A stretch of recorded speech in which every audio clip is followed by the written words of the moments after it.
这个叫八木错，这个已经是我们从那曲的109国道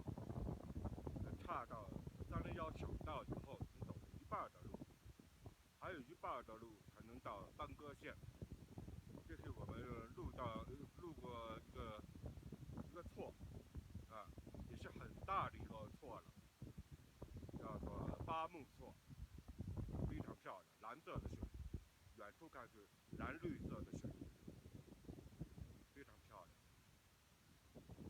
我们沿着公路有一个车辙印儿，从公路上，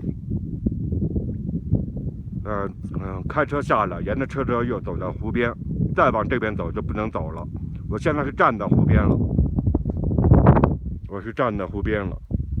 但车不能太靠近湖边，容易陷车。